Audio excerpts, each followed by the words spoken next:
bersama saya dan pengajar praktik serta kepala sekolah SMK Negeri 3 Kota Jambi. Nah, mengingatkan kembali bahwa maksud dari pendidikan itu menurut Ki Hajar Dewantara adalah menuntut segala kekuatan kodrat yang ada pada anak agar dapat mencapai keselamatan dan kebahagiaan yang optimal, baik sebagai manusia maupun anggota masyarakat, dengan berpegang pada nilai-nilai luhur kepribadian bangsa yang tergambar pada profil pelajar Pancasila. Jadi salah satu tugas dari guru itu adalah mendidik anak-anaknya supaya mempunyai nilai-nilai luhur kepribadian bangsa, ya. Nah, nilai-nilai luhur inilah nanti yang akan kita kuatkan selalu dari waktu ke waktu agar nanti anak-anak kita itu mempunyai budaya yang positif di lingkungan sekolah maupun di kelasnya.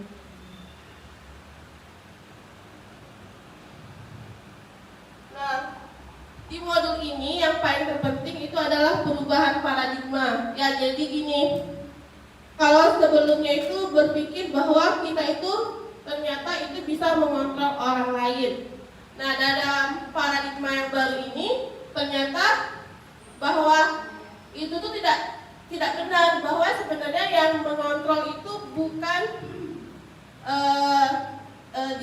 orang lain itu adalah kita, tapi diri kita sendiri. Contohnya gini. Jadi Bapak Ibu, kalau misalnya Bapak Ibu disuruh menggenggam sesuatu di tangannya, bayangkan itu adalah sesuatu yang paling berharga.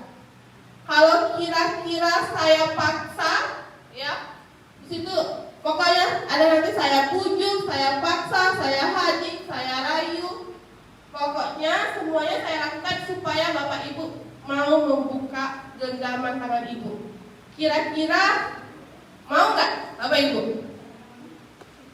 Misalnya, coba bayangkan satu dipegang yang paling berharga, misalnya apa ya? Kalau dikasih tahu dulu.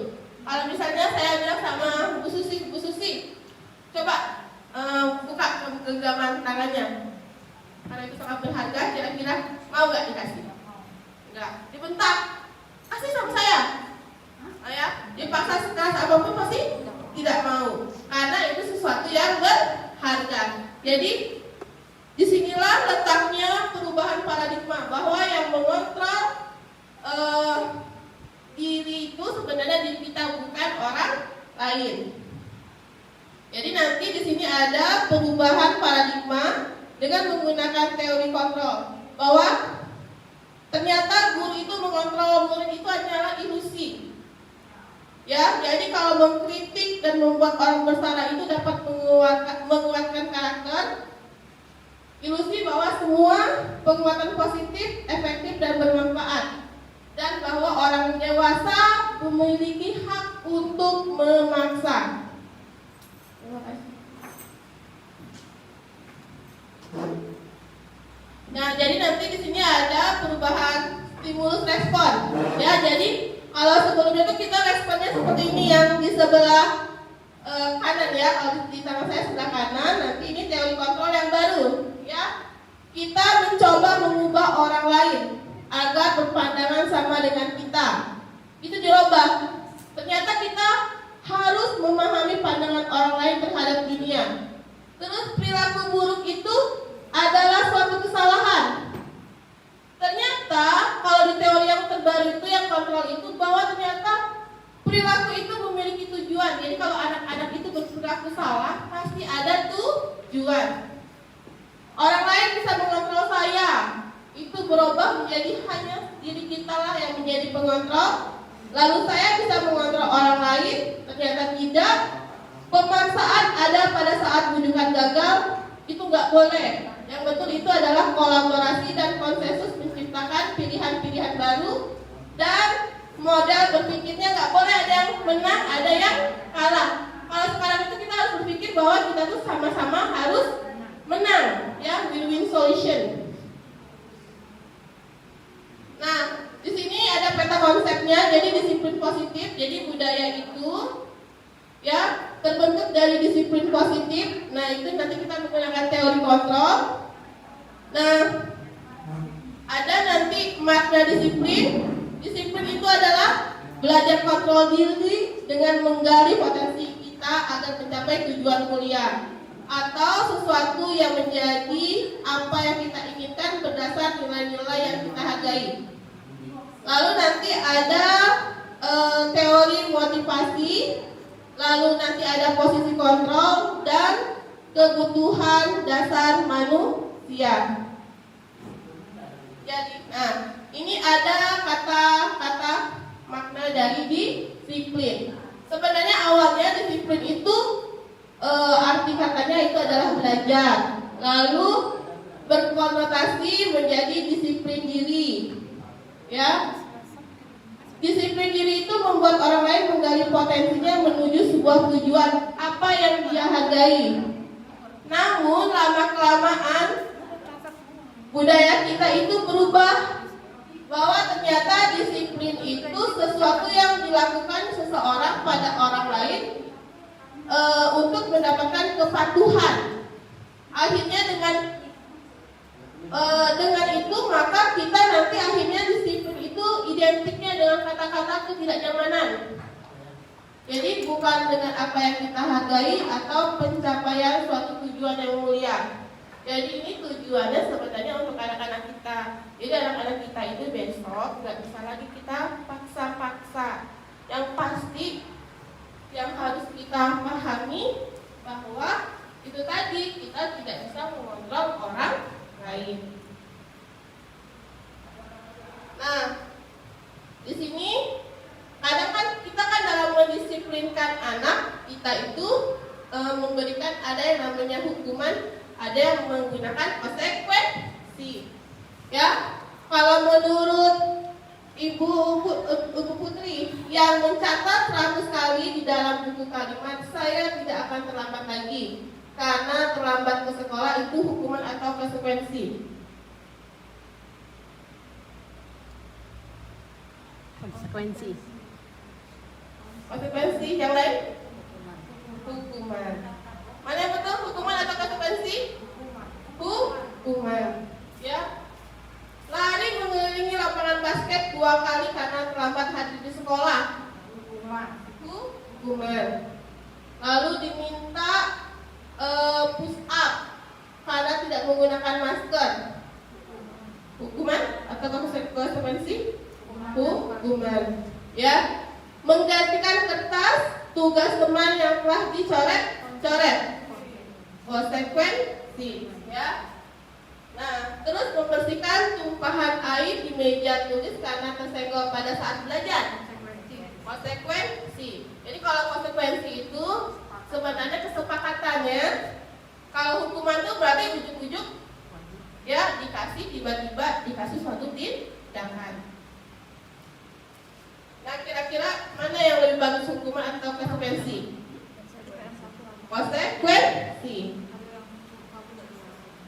Nah, ini kalau ini adalah program kebajikan dalam memberikan apresiasi, ya. Jadi kalau misalnya dulu itu disiplin itu selain memberikan hukuman, itu bisa memberikan apresiasi atau penghargaan. Bisa diberikan secara khusus, pribadi, ya. Lalu ke semua murid bergantian. Terus harus apa? Konsisten dan fokus pada proses. Ini contoh pengakuan atau apresiasi kebajikan. Boleh pembukanya kemarin saya perhatikan nilai kebajikannya, rasa empatimu besar sekali. Pada saat prosesnya apa? Pada saat menolong murid baru di kelas kita.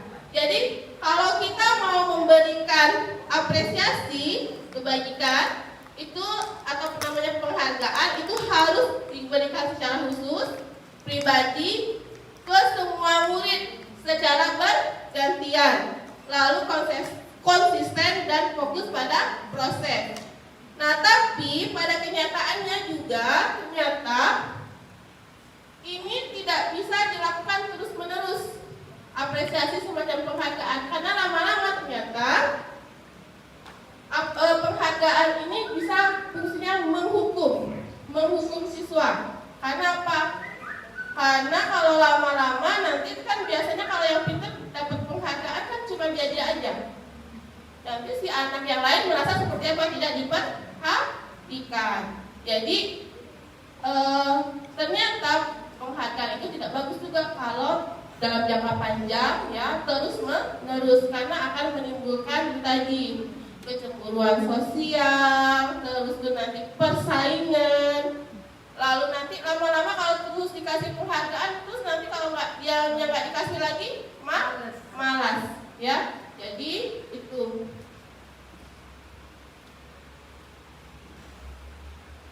Nah, nanti anak-anak ini diarahkan kepada ini sebenarnya nilai-nilai kebajikan universal. Nilai-nilai kebajikan adalah apa? Sifat-sifat positif dari manusia yang merupakan tujuan mulia yang ingin dicapai oleh setiap individu. Kalau kita kan di Indonesia ini karena tujuan pendidikan itu adalah mewujudkan belajar berprofil Pancasila. Berarti yang pertama itu ada 6. Sebenarnya nilai-nilai juga ada yang lain. Bisa nanti ada 9 pilar karakter, ada IGO, ada 7 essential, ya. Jadi sebenarnya nilai-nilai itu bukan hanya yang di profil pelajar Pancasila. Gunanya untuk apa Bapak Ibu? Ini gunanya nanti kalau nanti kita ya, kalau sekarang kan kita kenal kan kalau di sekolah atau di kelas itu kan namanya peraturan ya. Peraturan. Nah sekarang itu bukan lagi peraturan Bapak Ibu, tapi namanya keyakinan kelas. Nah keyakinan kelas itu berdasarkan apa? Keyakinan kelas itu adalah berdasarkan nilai-nilai kebajikan ini, tapi yang disepakati oleh seluruh warga kelas. Jadi harus disepakati sekarang. Makanya namanya keyakinan kelas ya. Jadi nanti kalau untuk keyakinan itu bukan cuma mandiri, beriman, bernalar kritis, kebinekaan global, bergotong royong atau kreatif. Kita bisa mungkin nanti nilainya apa? Toleransikah, berempatikah. Pokoknya nanti ini bisa ya, bisa dipakai. Jadi ini untuk teori motivasi perilaku manusia untuk mendukung tadi yang disiplin positif tadi. Jadi dalam mengajar siswa kita itu sebenarnya menghindari yang poin yang motivasi eksternal ya, yaitu menghindari ketidaknyamanan atau hukuman. Lalu motivasi eksternal, karena itu tadi eksternal itu berarti penghargaan tadi.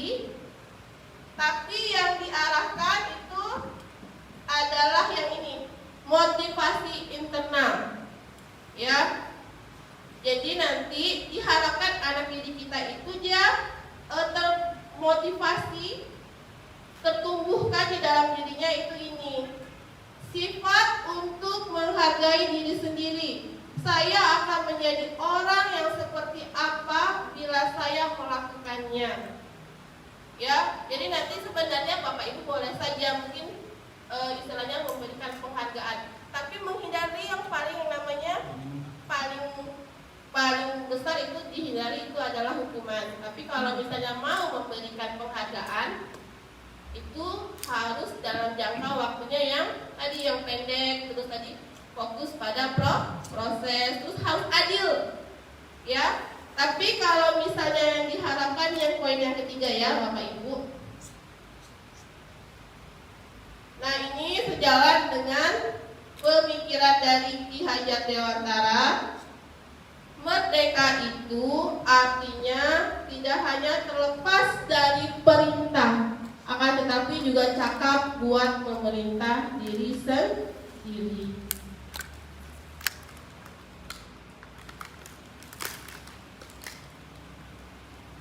Nah ini ada prosedur untuk pembentukan keyakinan sekolah atau kelas. Jadi nanti Bapak Ibu nggak lagi kita menyebut namanya peraturan, karena peraturan itu berhubungan dengan tadi seperti siswa kita itu dihukum. Hukuman itu seperti dipaksa. Jadi prosedurnya seperti apa? Yang pertama diharapkan kita guru itu berdiskusi dengan siswa untuk memunculkan peraturan, karena keyakinan itu sebenarnya kan bagian dari peraturan. Jadi peraturannya kita gali dulu. Kamu maunya apa peraturannya? Nah, peraturan itu biasanya kan menggunakan ada yang kata-kata tidak boleh atau dilarang. Nah, gak apa-apa munculkan semuanya. Pokoknya yang penting satu warga punya satu ide, atau boleh 2 ide atau lebih ya. Lalu nanti yang kedua, mengubah peraturan menjadi kalimat positif. Yang kata-kata tidak boleh, misalnya tidak boleh terlambat, harus kita ganti dengan kata-kata ya yang tidak menggunakan kata negatif tadi. Jadi positif apa? Tepat waktu. Iya, datang tepat waktu ya. Setelah itu menyarikannya menjadi nilai-nilai keyakinan kelas. Disarikan itu jadi nanti kata-katanya itu yang masuk kemana, yang tadi disiplin. Disiplin itu masuk ke nilai yang mana? Apakah misalnya di sini kan ada misalnya disiplin itu berarti kalau kita disiplin ngapain kita? Misalnya menghormati diri sendiri, ya. Jadi kita nanti lihat di sini. Atau misalnya nanti kalau ada anak yang sakit, kita lihat berarti kita menumbuhkan nilai empati. Jadi nanti itu nilai-nilainya dilihat di sini, keyakinan kelas itu. Jadi mensarikan peraturan yang sudah kita ubah menjadi kalimat positif itu menjadi nilai-nilai yang kita sepakati nanti. Terus yang ketiga, kembali berdiskusi kembali mengenai gambaran perilaku yang mencerminkan keyakinan kelas. Nah, nanti kalau kita sudah, ini contohnya, kalau kita sudah mendapatkan keyakinan, kita ambil contohnya yang nomor ini ya, yang di bawah ya, keyakinan kelas 7. Yang pertama, hormat. Kami meyakini bahwa sangat penting untuk menghormati semua orang dan barang milik orang lain. Bekerja, kami meyakini bahwa sangat penting untuk mengerjakan segala pekerjaan atau mengikuti kegiatan yang telah ditugaskan. Lalu yang terakhir, diterima dan dimiliki. Kami meyakini bahwa sangat penting untuk merasa diterima pada suatu kelompok dan saling peduli satu dengan yang lainnya. Nah, ini diperdalam. Jadi nanti diajari, kalau di sini di guru penggerak itu diajari kita membuat ini namanya tabel T. Tabel T itu tampak seperti apa, tidak tampak seperti apa. Jadi kalau misalnya yang bagusnya apa? Tampaknya seperti apa? Datang tepat waktu. Berarti yang tidak tampaknya berarti yang kebalikan. Terlambat. Ya. Menyapa teman dan guru setiap hari. Tidak tampaknya ta'ajuh kepada teman dan guru. Jadi tadi ya, yang tadi membuat gambaran perilaku dari setiap warga kelas. Selanjutnya nanti untuk memperdalam keyakinan kelas ini, kita buat lagi tabel Y. Tabel Y itu nanti perilakunya ada yang terdengar, ada yang terlihat, dan ada yang tampak pada tindakan. Itu namanya tabel Y. Terdengarnya satu orang berbicara, yuk saya bantu. Ya. Terlihat berempati terhadap perasaan orang lain. Berperilakunya tersenyum dengan ramah. Ya, jadi nanti kalau Bapak Ibu kalau mau buat keyakinan kelas ini urutan-urutan langkahnya. Lalu setelah itu kegiatan selanjutnya berdiskusi untuk memperdalam keyakinan sekolah, ya. Jadi tugas guru itu apa? Tugas bukan guru itu apa? Ini tugas murid itu apa? Sama tugas guru itu apa? Ya, jadi kita diskusikan sama anak. Jadi kan dia yang menyebutkan apa tugas guru, tugas murid. Ini benar-benar memang berasal dari dalam diri si anak ya. Nah, selanjutnya ini diajarkan juga bahwa ternyata posisi kontrol itu ada 5. Ya, yang pertama itu adalah sebagai penghukum. Bapak Ibu sering berposisi sebagai penghukum? Sering. Ya. Yang kedua pembuat rasa bersalah. Bagaimana? Nah, yang penghukum sama pembuat rasa bersalah itu menunjukkan nanti hasil akhirnya nanti itu adalah identitas gagal. Karena biasanya kalau orang dihukum dibuat merasa bersalah itu biasanya akan memunculkan emosi negatif kan. Ya, merasa tertekan, merasa marah, merasa tidak dihargai, merasa dikasih stigma bahwa dia udah kayak orang yang salah atau bahkan kriminal. Makanya sekarang itu anak-anak sekarang itu kalau kita sudah bilang kamu ya yang ngelakuinnya ya, enggak, bukan saya gitu. Nah, kadang dia malahan ada yang menerima dalam diam, tapi akhirnya dia berontak. Ada yang malah melakukan semacam kayak pengalihan, bukan saya gitu. Nah, jadi itu ya Bapak Ibu. Nah, lalu nanti ada posisi kontrol kita itu sebagai teman. Kalau sebenarnya anak SMK itu bagusnya sebagai teman. Cuma kalau lama-lama ngelunjak. Nah, iya. Nah, yang selanjutnya di atas teman itu adalah pemantau. Kalau pemantau itu Bapak Ibu, dia itu fungsi kita tuh ya nggak boleh memberikan istilahnya nadanya itu datar aja. Jadi kalau dalam segi apa kan, kalau misalnya penghukum sama pembuat rasa bersalah itu biasanya intonasinya kan keras ya, keras. Nadanya intonasinya tuh kayak kita menekan seseorang. Tapi kalau misalnya teman itu sudah mulai mengajak kan. Cuman kalau pemantau itu jadinya flat. Cuman yang jelas posisi pemantau itu kita sebagai guru itu yang tadi konsekuensi, memberitahukan konsekuensi. Kita marah enggak boleh marah. Tapi kita hanya bisa mengingatkan sebagai tadi apa sih konsekuensinya gitu Pak. Sebagai pengingat konsekuensi dari suatu perbuatan.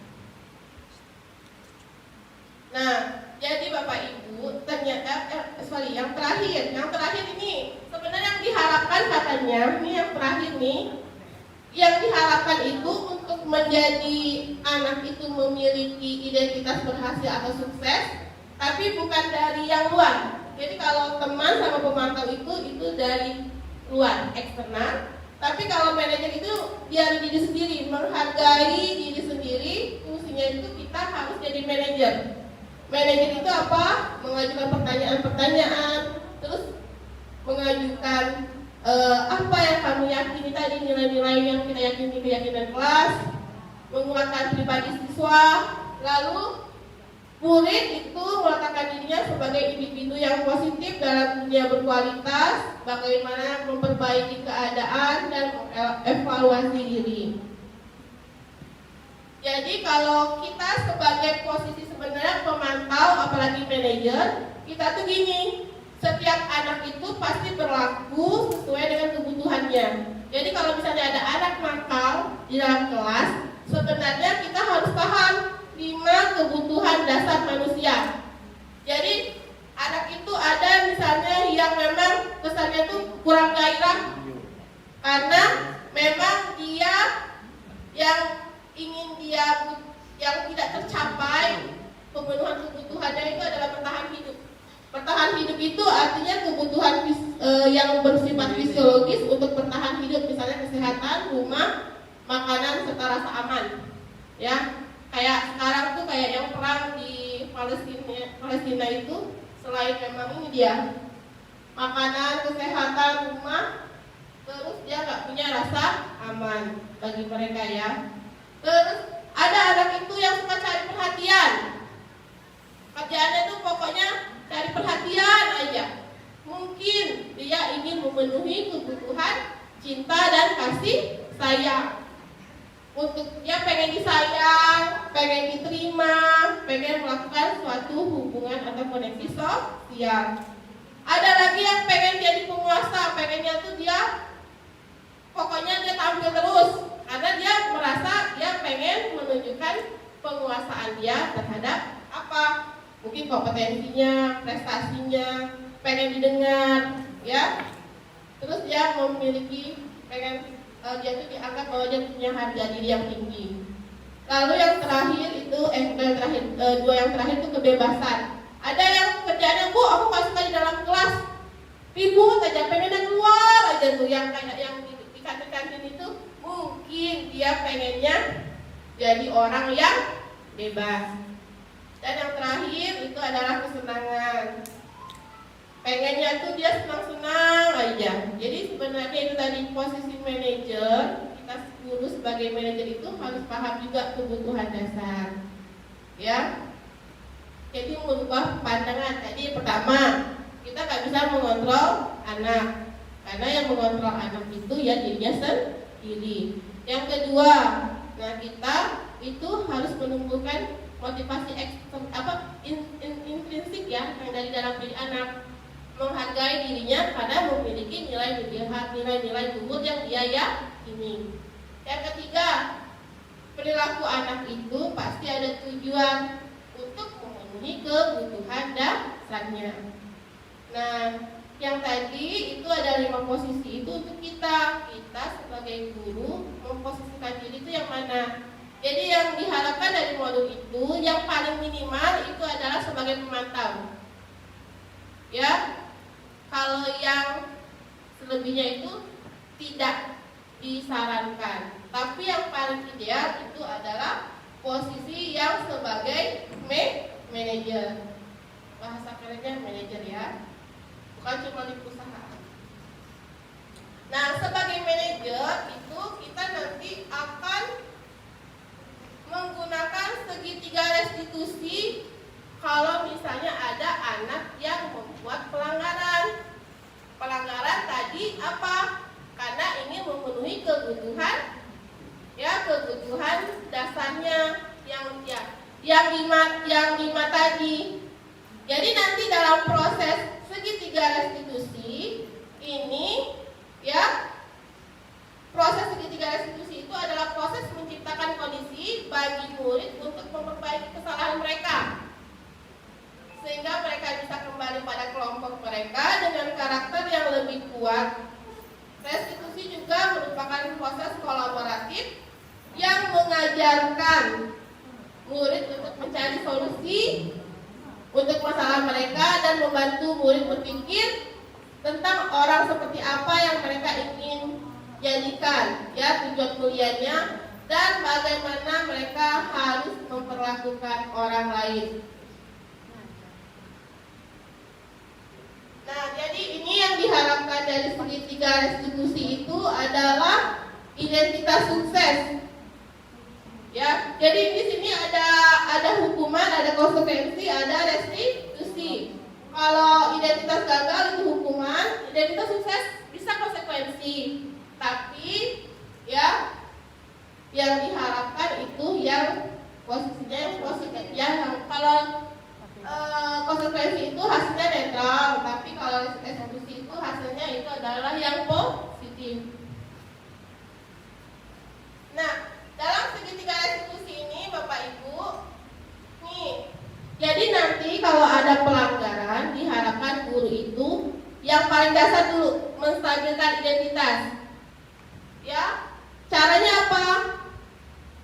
Misalnya gini, contohnya, misalnya anak itu terlambat, tanya, "Nak, terlambat itu salah apa benar?"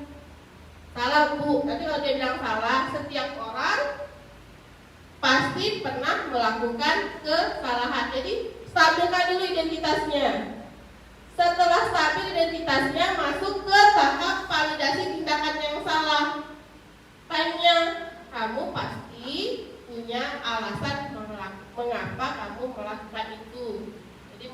dialog. Tadi kan dia ngomong tuh. Lalu selanjutnya baru tanyakan keyakinannya. Jadi kalau kamu terlambat itu nak, kira-kira sesuai nggak dengan keyakinan yang sudah kita buat? Makanya tadi yang pertama itu paling penting buat keyakinan kelas dulu. Nah, enggak Bu, jadi keyakinan mana yang kira-kira yang kamu langgar gitu kan? Yang ini Bu. Nah, kalau dia sudah tahu bahwa dia itu tidak sesuai dengan nilai keyakinan yang kita sepakati tadi, baru kita cari solusi. Jadi kalau gitu, gimana caranya supaya kamu tidak terlambat lagi? Jadi kita supaya gali sebanyak-banyaknya solusi supaya anak bisa memperbaiki kesalahannya. Nggak boleh bercampur dengan konsekuensi. Nanti kalau kamu terlambat lagi, apa konsekuensinya? Nggak boleh. Pokoknya tadi mulai dari menstabilkan identitas, lalu validasi tindakan, terus menanyakan keyakinan, terus mencari solusi bersama. Kalau sudah ketemu solusinya bersama, ya sudah bilang sama dia, makasih nak.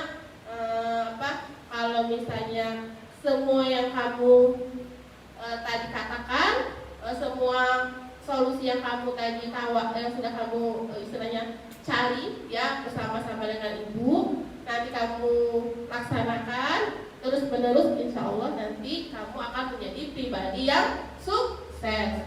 Gak boleh lagi pakai acara bentak-bentak, gak boleh lagi pakai merasa dirinya bersalah, gak boleh lagi. Karena apa? Ternyata anak-anak di generasi sekarang itu namanya generasi apa? Z ya, Z dan Alpha. Ada yang bilang Alpha. Itu anak-anak itu memang dia secara intelijen itu memang tinggi ya, memang cepat.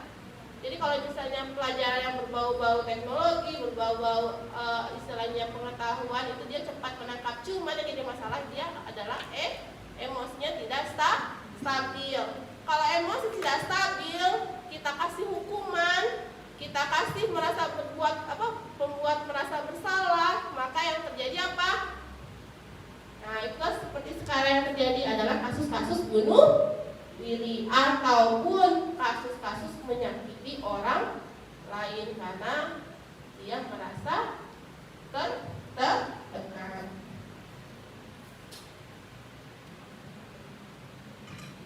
Nah, jadi ini apanya aja tadi segitiga restitusi yang saya jelaskan ya Bapak Ibu. Ini kata-kata yang Bapak Ibu bisa gunakan untuk menstabilkan identitas, memvalidasi kebutuhan, dan menanyakan keyakinan. Jadi tugas guru ini bukan hanya tugas guru penggerak. Jadi tugas kita adalah membentuk budaya sekolah dengan berfokus pada kebutuhan murid dan pertumbuhan karakter positif, ya, sehingga siswa kita tumbuh menjadi seorang dewasa yang sukses di pekerjaan, kehidupan, dan relasi dengan orang lain dengan karakter yang memiliki integritas tinggi, bertanggung jawab, dapat diandalkan, berbudi pekerti luhur, dan bermanfaat bagi lingkungan dan negara. Demikianlah paparan dari saya, Bapak Ibu. Kira-kira ada yang mau ditanyakan? Ada yang mau ditanyakan? Tidak ada? Tidak ada. Kalau sudah pas, berarti saya akhiri. Wassalamualaikum warahmatullahi wabarakatuh. Semoga apa yang Bapak Ibu terima ya, itu adalah pengimbasan dari pendidikan guru penggerak ini, itu bisa bermanfaat bagi Bapak Ibu berperan sebagai guru. Terima kasih.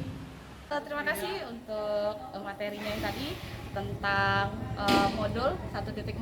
Sangat menarik sekali, sangat menginspirasi. Banyak ilmu baru yang kami dapat sebagai guru, yang biasanya salah satunya misalkan kita taunya dulu disebut sebagai peraturan kelas, sekarang sebagai keyakinan kelas, dan kita akan coba menerapkan itu di kelas kita sendiri. Kemudian juga beberapa cara penyusunan keyakinan kelas juga tadi kita banyak sekali dapat ilmu bagaimana supaya siswa tidak terintimidasi dengan kalimat-kalimat tersebut, tapi kita berusaha supaya siswa yakin bahwa apa yang diyakini di kelas tersebut untuk merubah sifatnya menjadi lebih baik. Sukses terus untuk guru penggerak angkatan 9, mudah-mudahan lancar sampai akhirnya nanti. Ya.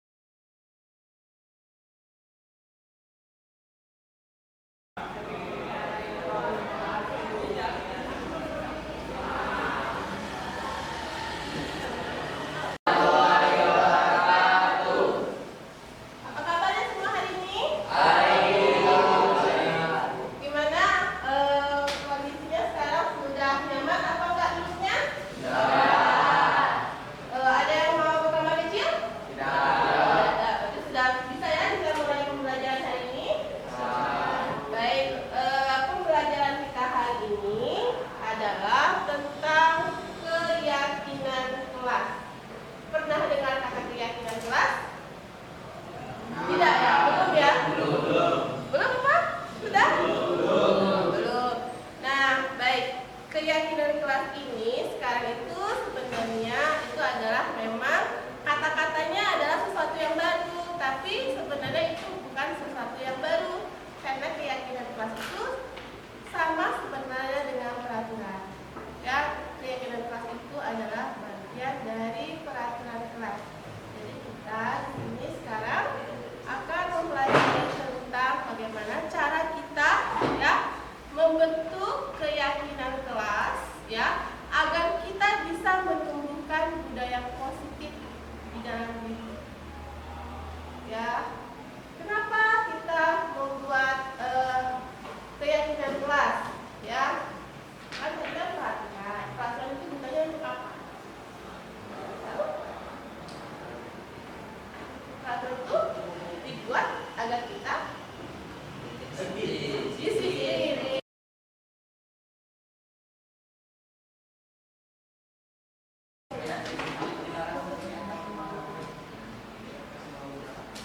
Kita akan berdiskusi memunculkan peraturan-peraturan yang perlu ditaati warga kelas atau sekolah kalau memang luas ya di sekolah. Karena kita kecil kan di kelas berarti ya. Lalu yang kedua nanti kita akan mengubah peraturan tadi menjadi kalimat positif yang tidak pakai kata-kata memaksa, dilarang atau tidak boleh. Yang ketiga, menyarikannya menjadi nilai keyakinan kelas. Yang keempat, berdiskusi kembali mengenai gambaran perilaku yang mencerminkan keyakinan kelas. Berisikan apa? Nilai-nilai kebaikan atau sifat-sifat positif manusia yang merupakan tujuan mulia yang ingin dicapai oleh siapa? Oleh kita. Ya.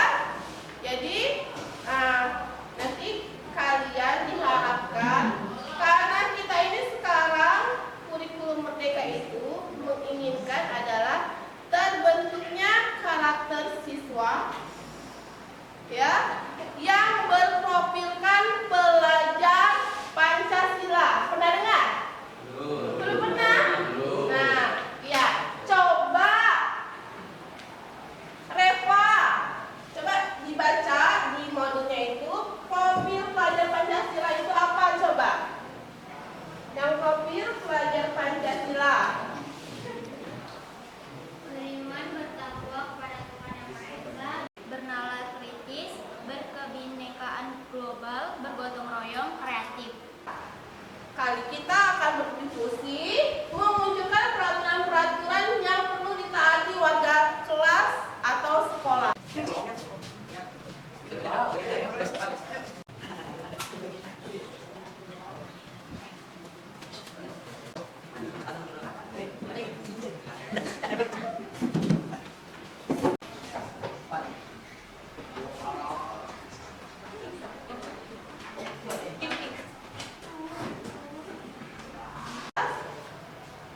Dilarang menapis saat belajar, dilarang membuli sesama teman.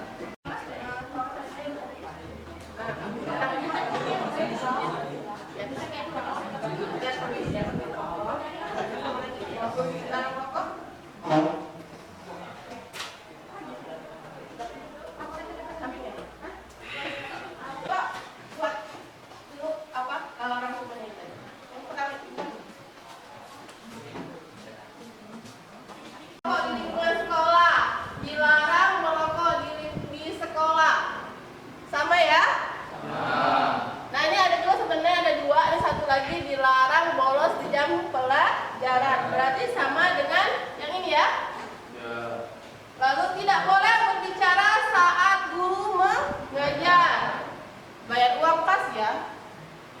Tidak boleh bolos pada jam pelajaran. Dilarang keluar pada jam pelajaran. Tidak boleh telat dan disiplin. Bagi laki-laki tidak boleh berambut panjang. Itu lebih kurang sama ya. Coba buat dulu apa rangkumannya itu. Yang pertama itu.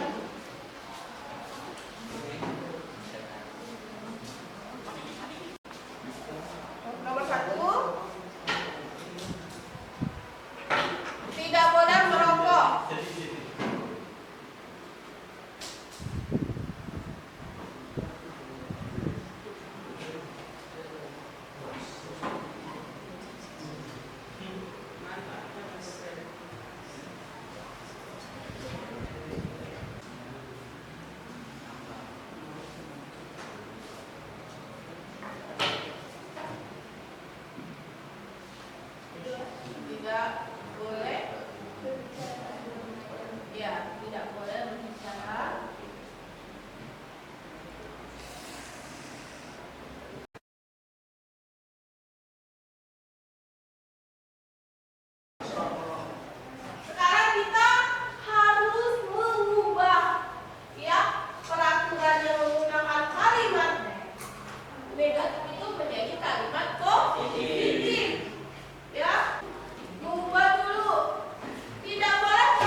Boleh kalau disuruh, kalau nggak disuruh nggak boleh. Berarti apa namanya?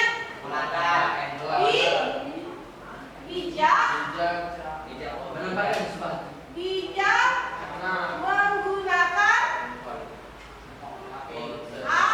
handphone, ya, HP.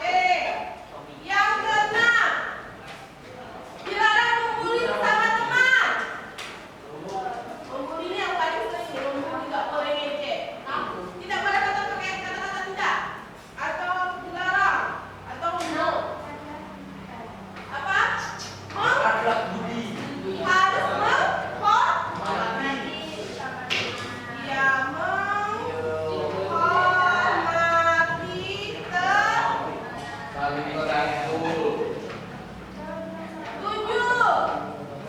Yang di saya tadi yang di saya mengerjakan tugas yang diberikan guru. Apa? Wajib mengerjakan tugas yang diberikan oleh. Kalau wajib, kata-kata wajibnya jangan ya. Wajibnya itu kan seolah paksa. Jadi apa? Berkomitmen.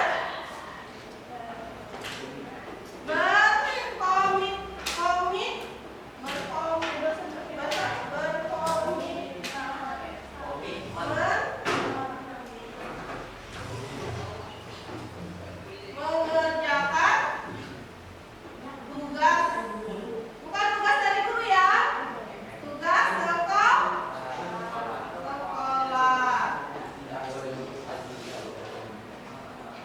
Tidak boleh merusak sarana dan prasarana. Berarti apa?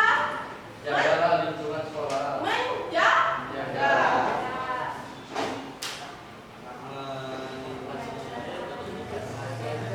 Menjaga sarana dan prasarana.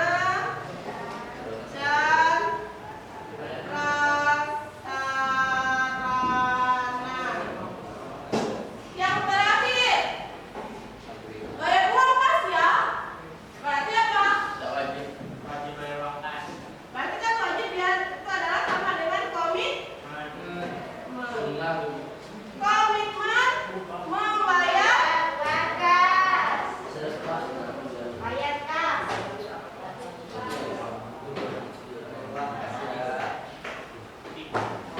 Jadi sekolah bebas dari asal kosong. Saat orang lain bicara maka yang lain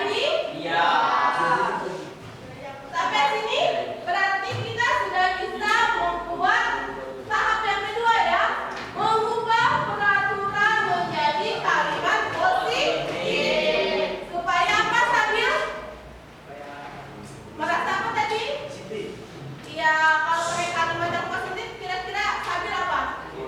Merasa? Tidak tertekan, tidak dipaksa. Ya. Jadi ya, gitu ya, tidak dipaksa, tidak tertekan, tidak merasa dikungkung. Baik, sekarang kita masuk ke tahapan yang ketiga, menyarikannya menjadi nilai keyakinan kelas. Nah, sekarang ada 9 nih ya, pelajaran yang sudah ditaati. Kita saringkan. Jadi memang agak panjang nih prosesnya. Masih semangat apa tidak? Nah, kalau gitu biar semangat, tetap fokus, coba semua berdiri, kita ice breathing. Berdiri semuanya dulu. Jangan nampak aja nih. Yang penting merasa happy. Oke? Baik. Kau nampak? Ingat ya, semangat ya. Express belum. Tepuk semangat.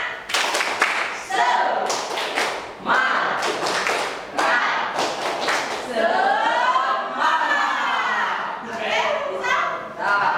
Baik. Satu, ibu kasih komando ya. 1, 2, 3. Tepuk semangat.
katanya ada